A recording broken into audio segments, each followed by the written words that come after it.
अब देखो यार, आज एक फिल्म की कहानी एक्सप्लेन करने वाला हूँ। नाम है उप्पू कप्पुरम्बू। फिल्म की कहानी थोड़ी इंटरेस्टिंग है। एक ऐसे गांव की कहानी है जहां मुर्दों को दफनाने के लिए कब्रिस्तान में जगह खत्म होने वाली है और कब्रिस्तान में जो जगह बची हुई है उसके लिए गांव के लोग लकी ड्रॉ निकालते हैं कि जिसका नाम भी आएगा उसके मरने के बाद उसी को वहां दफनाया जाएगा। ऐसे में सवाल ये भी है कि बाकी लोगों में से अगर कोई मरता है तो उनका क्या होगा। फिल्म में कॉमेडी भी अच्छी है और फिल्म आपको प्राइम वीडियो पर देखने के लिए मिल जाएगी। हिंदी में भी है, तो एक बार इस फिल्म को जरूर देखना। मैं कहानी शुरू करता हूँ। देखो यार, 1990 में चिट्टी जयपुरम नाम के एक छोटे से गांव में इस कहानी की शुरुआत होती है। इस फिल्म की शुरुआत में हमें इसी गांव का इतिहास बताया जाता है। दरअसल जब राजा महाराजाओं का राज चलता था तब एक राजा था जयशुरम। 3 सालों तक उसके राज्य में कोई बारिश नहीं होती, भयंकर सूखा पड़ जाता है, खाने के लाले पड़ जाते हैं, लोग भूखे प्यासे मरने लगते हैं। तब राजा का राजगुरु उसे बताता है कि इस धरती ने आपको सब कुछ दिया है लेकिन आपने इस धरती को कुछ नहीं दिया, इसलिए धरती माँ आपसे नाराज है।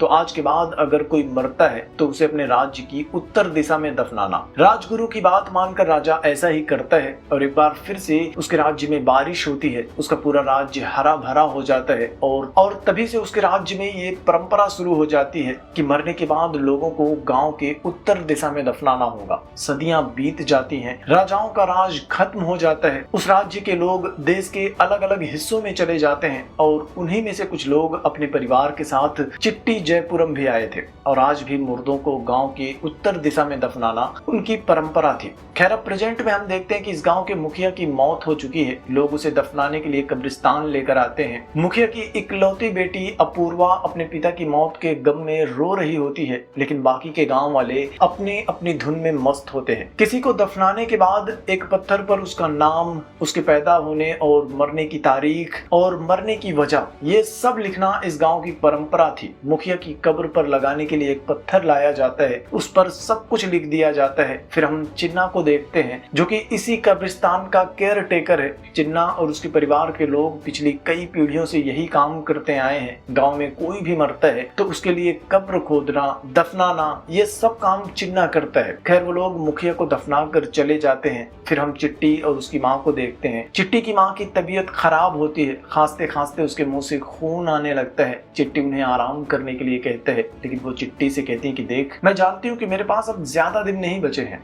और मेरी आखिरी इच्छा है कि तू मुझे इसी गांव की कब्रिस्तान में दफन करना, किसी अच्छे से पेड़ के नीचे। चिट्टी अपनी माँ की बात सुनकर थोड़ा उदास हो जाता है। अगले दिन पूरे गांव वाले पंचायत ऑफिस में इकट्ठा होते हैं। गांव के मुखिया की मौत हो चुकी थी तो अब उनके परिवार में से ही किसी को नया मुखिया बनना था। उनकी इकलौती बेटी थी अपूर्वा, लेकिन अपूर्वा मुखिया नहीं बनना चाहती थी, वो डरती थी। दूसरी तरफ गाँव में कुछ और लोग भी थे जो गाँव का मुखिया बनना चाहते थे, जिनमें से एक था भीमैया और दूसरा था मधु। ये दोनों मुखिया और उसके परिवार से नफरत करते थे लेकिन मजबूर थे क्योंकि गांव वाले हमेशा मुखिया के परिवार का ही साथ देते थे। खैर, अपनी माँ के समझाने पर अपूर्वा पंचायत ऑफिस में आती है और उसे गांव का नया मुखिया बना दिया जाता है। वो पूरे गांव के सामने शपथ ले रही होती है, लेकिन डर और घबराहट की वजह से उसके मुंह से आवाज भी नहीं निकल रही थी। और ये देखकर भीमैया अपने चमचों से कहता है, पहली बैठक में ही इस लड़की से ऐसे ऐसे सवाल करना कि ये खुद ही मुखिया का पद छोड़कर भाग जाए। इधर हम चिट्टी को देखते हैं। वो कब्रिस्तान में होता है। दिन भर वहाँ की साफ सफाई करना, उनकी रखवाली करना, यही सब चिट्टी का काम है। लेकिन कब्रिस्तान में घूमते घूमते अचानक से चिट्टी को कुछ ऐसा पता चलता है जिससे कि वो थोड़ा सा परेशान हो जाता है। कुछ दिन बाद गांव की पहली बैठक बुलाई जाती है। पूर्वा बैठक में जाने से पहले बहुत डर रही होती है। इसी के साथ हम फ्लैशबैक का सीन देखते हैं जहाँ पूर्वा अपने पापा से बात कर रही होती है कि मैं गाँव का मुखिया नहीं बनना चाहती। तब उसके पापा उसे समझाते हैं कि देखो, अगर बिना कुछ किए तुम्हें इस गांव में इज्जत चाहिए तो तुम्हें मुखिया बनना पड़ेगा। इसी के साथ वो अपनी बेटी को गांव वालों के सवालों का जवाब देने के लिए ट्रेनिंग भी देते हैं। और प्रेजेंट में हम देखते हैं कि भीमैया और मधु के चमचे एक एक करके उससे उल्टे सीधे सवाल कर रहे होते हैं। अपूर्वा के पास उनके सवालों का कोई जवाब नहीं था, लेकिन जैसा कि अपूर्वा के पापा ने उसे ट्रेनिंग दी थी, वो घुमा फिराकर उनके सवालों का जवाब दे देती है और सब कुछ मैनेज कर लेती है। फिर आखिर में चिट्टी खड़ा होता है। वो अपूर्वा से कहते हैं कि कब्रिस्तान में अब सिर्फ 4 मुर्दों को दफनाने की जगह बची हुई है। और फिलहाल ये पूरे गांव वालों के लिए सबसे बड़ी समस्या है। अपूर्वा के लिए ये एक नई परेशानी थी। उसे कुछ समझ में नहीं आ रहा था कि वो क्या जवाब दे। वो गांव वालों से इस समस्या का समाधान ढूंढने के लिए 2 दिन का वक्त मांगती है और अपने घर वापस आ जाती है। मुखिया बनने के साथ साथ अपूर्वा को गाँव वालों की तरफ से 3 सलाहकार मिले थे, लेकिन तीनों बूढ़े थे और वो किसी काम के नहीं थे। तो अपूर्वा खुद ही इस समस्या का हल ढूंढने के लिए निकल पड़ती है। वो कुछ ऐसी जगह ढूंढ रही थी जहां मुर्दों को दफनाया जा सके, लेकिन अपूर्वा को जमीन नहीं मिल रही थी। तब अपूर्वा उन बुढ़ों से कहती है कि हमें इतना परेशान होने की जरूरत क्या है, हम दफनाने के बजाय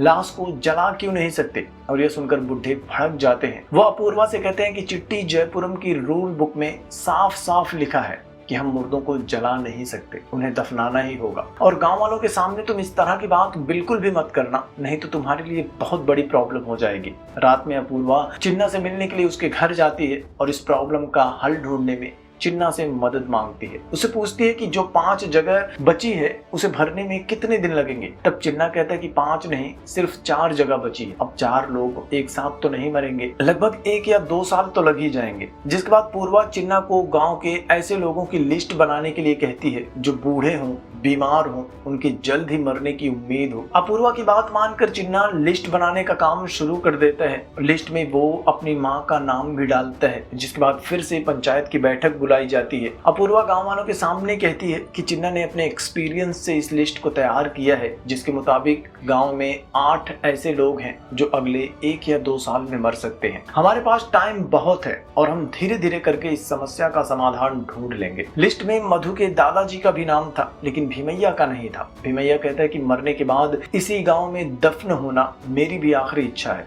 तो लिस्ट में मेरा नाम भी होना चाहिए। अपूर्वा उसका नाम भी लिस्ट में ऐड कर देती है, लेकिन वहां सिर्फ 4 लोगों को दफनाने की जगह थी और लिस्ट में नाम था 9 लोगों का। अब देखो, होना तो ये चाहिए कि जो पहले मरेगा उसे वहां दफनाया जाएगा, लेकिन मधु कहता है कि ऐसा नहीं होगा। एक जगह मेरे दादाजी के लिए फिक्स रखो, बाकी जगहों पर जो करना है करो। काफी शोर शराबा होता है और आखिर में उनके बीच डिसाइड होता है कि अब इसके लिए पर्ची निकाली जाएगी। पर्ची में जिसका नाम भी आएगा उसे ही वो जगह मिलेगी। इसके बाद रात में चिट्टी भी अपूर्वा से मिलने के लिए जाता है। उससे रिक्वेस्ट करता है कि देखो, मेरी माँ की तबीयत बहुत खराब है, वो कभी भी मर सकती हैं और इसी गांव में दफन होना उनकी भी आखिरी इच्छा है, तो मुझे उन 4 जगहों में से एक जगह उनके लिए चाहिए। लेकिन अपूर्वा मना कर देती है। वो कहती है कि मैं गांव वालों के साथ कोई भी भेदभाव नहीं कर सकती। खैर, अगले दिन लकी ड्रॉ निकालने की तैयारी शुरू हो जाती है। पूरे गांव वाले इस पल को ऐसे सेलिब्रेट कर रहे होते हैं कि जैसे कि ये कोई त्योहार हो। पर्चियां निकाली जाती हैं। पहली 2 पर्चियों में गाँव की 2 औरतों का नाम आता है, तीसरी पर्ची में मधु के दादाजी का नाम आता है और चौथी पर्ची में नाम आता है भीमैया का। लेकिन अपूर्वा भीमैया के बजाय चिन्ना की माँ का नाम अनाउंस कर देती है और अपना नाम सुनकर चिन्ना की माँ खुशी से उछलने लगती है। लकी ड्रॉ में मधु के दादाजी का भी नाम आया था, तो इस खुशी में मधु अपने घर पर एक ग्रैंड पार्टी देता है। पूरे गांव वाले इस पार्टी में शामिल होते हैं, जश्न मना रहे होते हैं, शराब पी रहे होते हैं। वहीं पर शराब भी बनाई जा रही होती है और एक बेवड़ा वहां आता है। वो शराब में कुछ उल्टी सीधी चीजें मिला देता है। लोग उस शराब को पीते हैं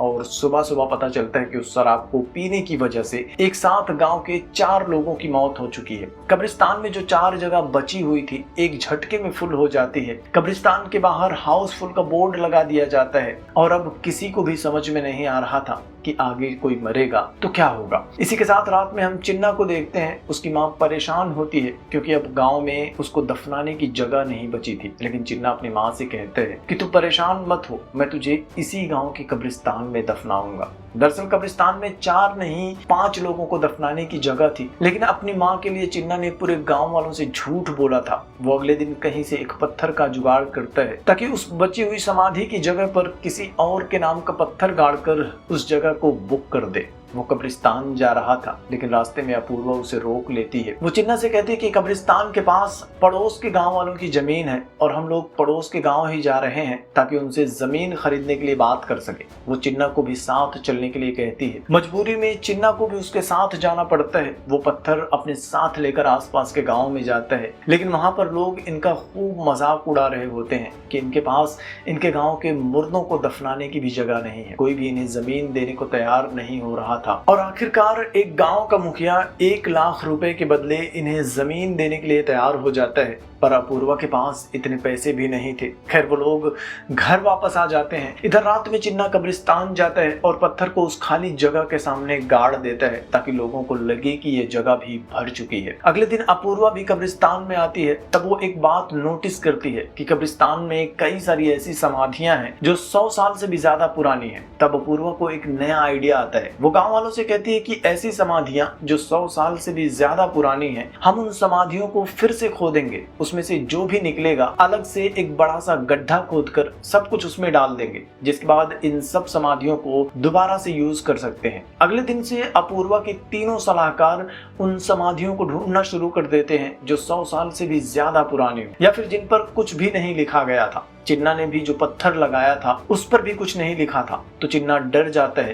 कि अब तो उसकी चोरी पकड़ी जाएगी। वो इन बुड्ढों को भूतों की कहानियां सुनाता है और वहां से भगा देता है। फिर रात के अंधेरे में चिन्ना कब्रिस्तान जाता है। एट द सेम टाइम वो बेवड़ा भी कब्रिस्तान में पीने के लिए आता है। चिन्ना उस पत्थर पर एक फेक नाम लिख रहा होता है और बेवड़े को खट खट की आवाज सुनाई देती है। वो बुरी तरह से डर जाता है। उसे लगता है कि कब्रिस्तान में कोई आत्मा जाग गई है और डर के मारे वो बेहोश हो जाता है। इधर सुबह सुबह तीनों बुढ़े और चिन्ना अपूर्वा को बताते हैं कि कब्रिस्तान में कुल 59 समाधियां हैं जो 100 साल से भी ज्यादा पुरानी हैं। फिर ये लोग कब्रिस्तान जाते हैं, समाधियों को खाली करने की तैयारी शुरू करते हैं। तभी एक आदमी आकर उन्हें रोक देता है और पता चलता है कि बेवड़े ने पूरे गाँव में हल्ला मचा दिया है कि रात में कब्रिस्तान में उसे एक आत्मा दिखी थी, जिसके बाद गांव वालों को लगता है कि हमने समाधियों को खाली करने का फैसला किया है, इसलिए एक आत्मा जाग गई है और अगर सभी समाधियों को खाली किया गया तो गांव पर मुसीबत आ जाएगी। इसके बाद पूरे गांव वाले अपने अपने खानदान की समाधियों को बचाना शुरू कर देते हैं, उन्हें खोदने से मना कर देते हैं और उन्हें बचाने के लिए पत्थर पर पेंट करने लगते हैं। सब लोग अपने अपने खानदान की समाधियों को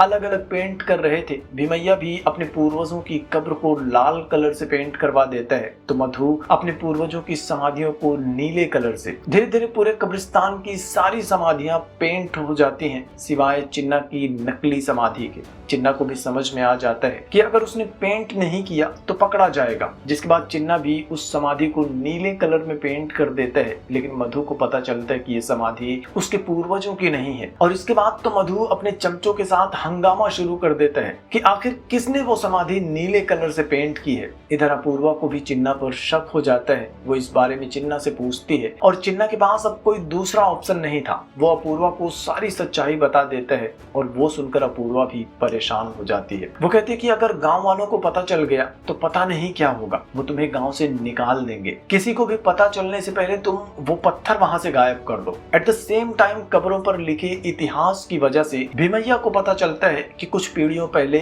भीमैया के दादाजी गांव के सरपंच थे, लेकिन जब उनकी मौत हुई तो उनके बच्चे की उम्र बस 5 साल थी और इसलिए अपूर्वा के दादाजी को गांव का अस्थायी मुखिया बनाया गया था। और इस तरह से अगर देखा जाए तो गांव का असली सरपंच भीमैया को होना चाहिए। भीमैया पूरे गांव वालों को इकट्ठा करता है, सबके सामने अपने परिवार का इतिहास बताता है और अपूर्वा से कहता है कि तुम सरपंच का पद छोड़ दो, क्योंकि असली सरपंच तो मैं हूँ। तुम्हारे परिवार को अस्थायी मुखिया बनाया गया था। अपूर्वा तुरंत इसके लिए मान जाती है। इधर चिन्ना वो नकली समाधि वाला पत्थर निकालने के लिए जाता है, लेकिन पकड़ा जाता है। पंचायत बुलाई जाती है। पहली बार भीमैया सरपंच बनकर फैसला सुनाता है। वो चिन्ना और उसकी माँ को गांव से बेदखल कर देता है और समाधि के लिए बची हुई उस आखिरी जगह की नीलामी करने को कहता है। इधर गांव वाले चिन्ना की पिटाई करने लगते हैं क्योंकि उसने पूरे गांव वालों को धोखा दिया था। तभी चिन्ना को दोस्त वहां आता है। वो चिन्ना को बताता है कि उसके माँ की मौत हो गई है। चिन्ना भागते हुए अपने घर जाता है। अपनी माँ की लाश के पास बैठकर घंटों तक रोता है। उसे समझ में नहीं आ रहा था कि वो अपनी माँ की लाश को लेकर कहां जाए, उसे कहां दफनाए। इधर अगले दिन बची हुई जगह की नीलामी शुरू हो जाती है। अब देखो गांव में सबसे ज्यादा पैसा था भीमैया के पास और उसके बाद था मधु के पास। और जब बोली 40,000 तक पहुंच जाती है तो मधु की हवा निकल जाती है। मधु पीछे हट जाता है, लेकिन गांव वाले बोली बढ़ा बढ़ाते रहते हैं और आखिरकार भीमैया उस जगह को 1 लाख रुपए में खरीद लेता है। ध्यान देना कि स्टोरी का टाइमलाइन 1992 है, तो उस समय के हिसाब से ये रकम बहुत बड़ी है। खैर, भीमैया उस समाधि स्थल को खरीद कर खुश हो जाता है। नीलामी खत्म हो जाती है। इसके बाद हम देखते हैं चिन्ना को। वो अपनी माँ की लाश को दफनाने के लिए लेकर जाने लगता है। भीमैया अपने समाधि स्थल की रखवाली करने के लिए तुरंत अपने चमचों को भेज देता है कि कहीं चिन्ना अपनी माँ को उसकी जगह पर ना दफना दे। लेकिन चिन्ना अपनी माँ की लाश को लेकर कब्रिस्तान पार कर जाता है। बगल वाली जमीन में उन्हें दफनाने के लिए गड्ढा खोदना शुरू कर देता है। इसी के साथ हम नीलामी से पहले की रात का सीन देखते हैं। पता चलता है कि अपूर्वा ने चुपके से पूरे गांव वालों को अपने घर बुलाया था। यहाँ पर चिन्ना भी होता है। पूरे गांव वालों को बताता है कि कब्रिस्तान पर पुरानी कब्रों का सर्वे करते हुए मुझे एक बात पता चली कि लगभग 300 साल पहले एक ही घर के 4 भाई अपने परिवार के साथ इस गांव में आए थे और उन चारों ने ही इस पूरे गांव को बसाया था। इस तरह से देखा जाए तो हम सब अलग अलग जाति या अलग अलग परिवार के नहीं हैं। हम सब एक ही परिवार के लोग हैं, फिर चाहे वो भीमैया हो या हम सब। इसके बाद अपूर्वा गांव की समस्या को खत्म करने के लिए बताती है कि कब्रिस्तान के बगल वाली जमीन खरीदने के लिए उन्हें 1 लाख रुपया चाहिए। ऐसे तो भीमैया पैसे नहीं देगा, तो अब हम सब 1 लाख होने तक नीलामी में बोली बढ़ाते रहेंगे। भीमैया को इस बात की भनक तक नहीं लगी थी और उसने 1 लाख में अपने लिए समाधि की जमीन खरीद ली थी। लेकिन अपूर्वा वो पैसे दूसरे गांव वालों को देकर अपने पूरे गांव वालों के लिए समाधि की जगह खरीद लेती है। सबसे आखिर में हम देखते हैं कि चिन्ना अपनी माँ को उस जमीन में दफना देता है और जैसा कि उसके माँ की इच्छा थी, चिन्ना उनकी समाधि पर एक पेड़ लगा देता है और इस तरह से गांव की समस्या और ये फिल्म दोनों एक साथ खत्म हो जाती है। तो अगर आपने फिल्म देखी है तो फिल्म आपको कैसी लगी थी कमेंट में जरूर बताना। साथ ही वीडियो को लाइक करना, शेयर करना और चैनल को भी सब्सक्राइब कर लेना। जल्दी मिलूंगा आपसे एक और नई वीडियो के साथ। तब तक के लिए थैंक यू।